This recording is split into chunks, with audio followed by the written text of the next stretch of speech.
Baik, kita masuk ke video yang ketiga ya. Untuk konsep yang ini, itu nanti teman-teman bisa simak video yang sebelumnya, ya, yang mengenai apa ini, organel sel dan sel life. Oke, singkat saja ini juga sudah kita bahas tadi. Nah, ini tadi kita sudah bahas ya di video yang sebelumnya bahwa kita dapat mendisrupsi suatu sel ya hidup mereka agar mereka mati. Gitu.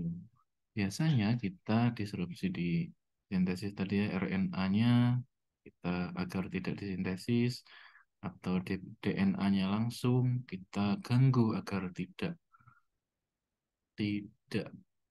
terbentuk protein yang dikehendaki oleh mikroba tersebut karena protein nanti kaitannya adalah untuk kerja dari mikroba tersebut untuk memaintain life-nya. Kemudian ribosom ini juga yang fungsinya ribosom ini teman-teman juga tahu nantinya akan membentuk produk air dari satu protein gitu kan. Kita ganggu juga dan kemudian yang paling banyak juga kaitannya adalah dengan uh, sel wall-nya, dinding sel atau membran sel ini baik proses sintesisnya ataupun langsung direct ke sel wall itu sendiri. Ini ya.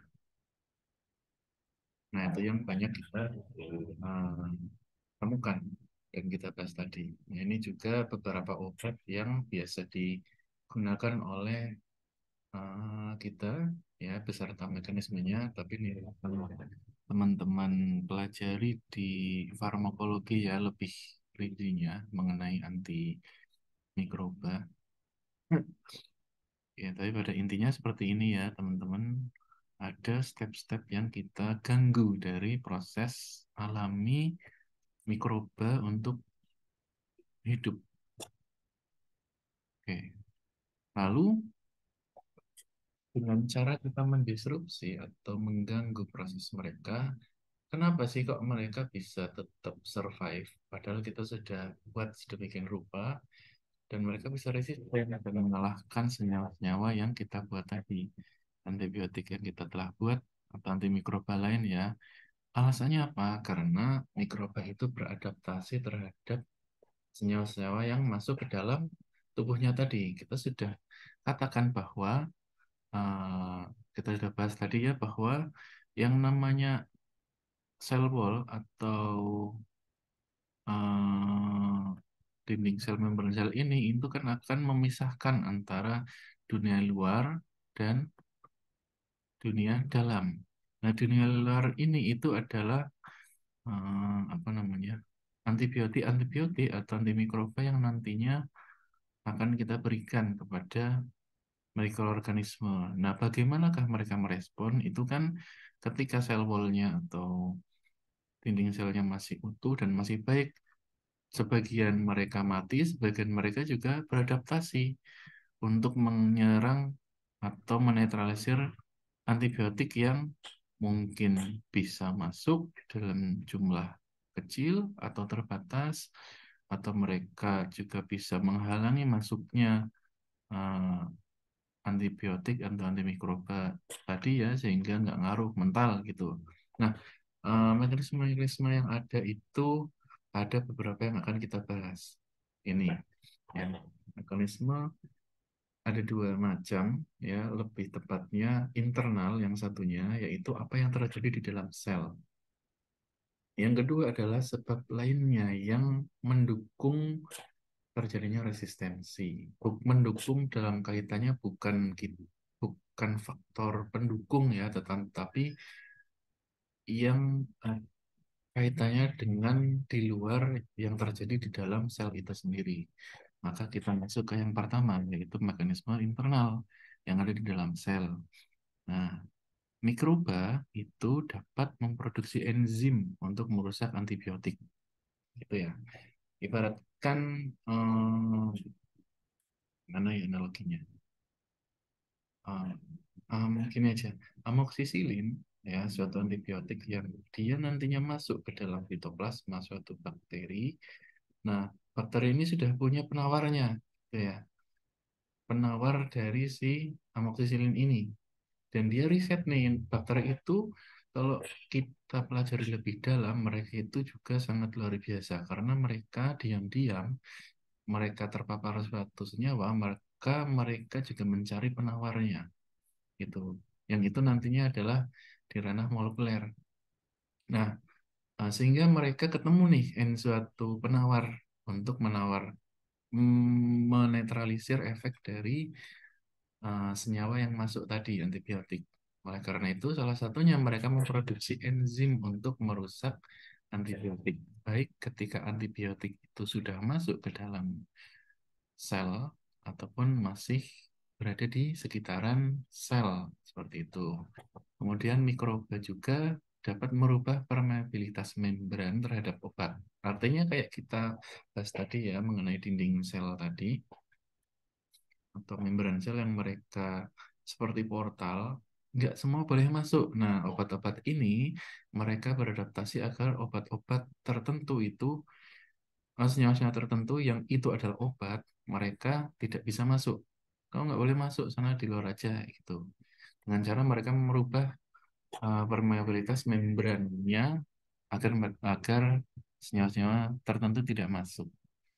Oke, kemudian yang ketiga, mikroba juga merubah tempat target sel. Mohon maaf, tempat target dari suatu obat yang ada di dalam sel, sehingga antibiotik menuju tempat tujuan yang salah. Contohnya adalah yang ini tadi ya.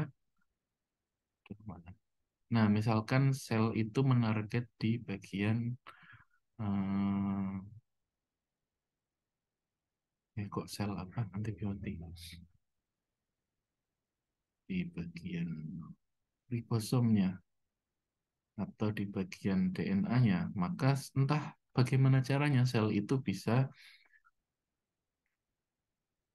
membuat obat itu tidak berikatan langsung di DNA ini. Ibaratnya ada apa ya bahasanya itu?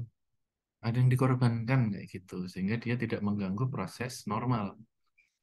Ya, jadi targetnya yang harusnya di sini, eh, saya lupa istilah apa ya, yang pokoknya inilah dikorbankan gitu. Itu. Kemudian yang keempat, merubah jalur metabolik yang menjadi target antibiotik. Gitu. Jadi jalur metabolik itu kayak semacam kita jalurnya itu seperti ini ya. Dari mulai DNA sampai ke terbentuknya nanti suatu protein. Akan tetapi sel dapat membuat suatu alternatif lain yang dia tidak terganggu oleh antibiotik yang eh, bekerja, sehingga yang ini mungkin bisa dihambat, tapi alternatif-alternatif lainnya bisa tetap berjalan sehingga mereka tetap berfungsi dengan normal ya. Kayak teman-teman di dapur misalkan cabai hijau nggak ada atau cabai rawit nggak ada ya, teman-teman bisa pakai cabai yang lain gitu. Punya alternatif. Oke, kemudian mikroba segera mengeluarkan senyawa antibiotik. Nah, di sini juga kaitannya dengan permeabilitas membran tadi, yang mana kita lihat langsung ya di analoginya, di apa, di ilustrasinya. Ya, yang pertama tadi adalah kita lihat di sini aja ya. Nah, suatu obat masuk ke dalam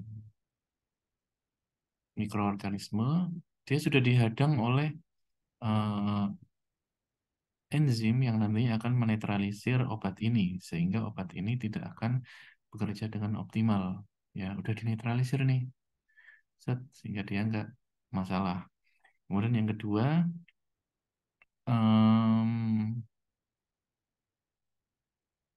di apa sih namanya ya, ini yang dikorbankan tadi ya. Jadi eh, obat itu ketika masuk ke dalam tubuh, eh mohon maaf, ke dalam sel, itu udah siap-siap nih sel, dia buat ininya, buat eh, target-target lain yang nantinya akan jadi target obat itu, tetapi sebetulnya bukan inilah apa target utama yang dikehendaki oleh obat tersebut. Akan tetapi mikroba membuat sedemikian rupa sehingga obat ininya nanti akan berinteraksi dengan eh, apa ya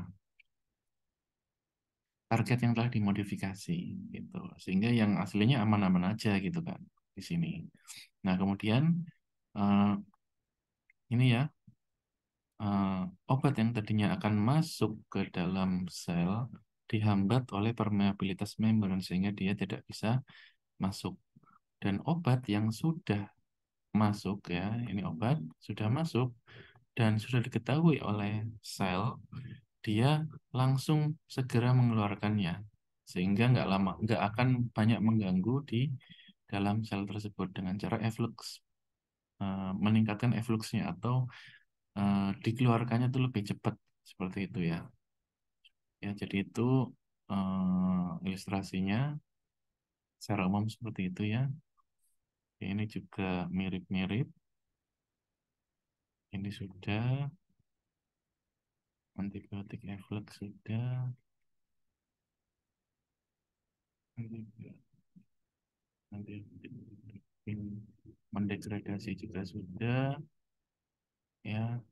Nah, ini yang saya katakan tadi bahwa yang namanya bakteri itu juga dia bisa eh, melakukan suatu upaya untuk menetralisir, dan hasil dari netralisir ini nantinya kan disimpan di buku panduan juga di dalam gen-gen yang ada di dalam nukleat tadi, asam nukleat ya.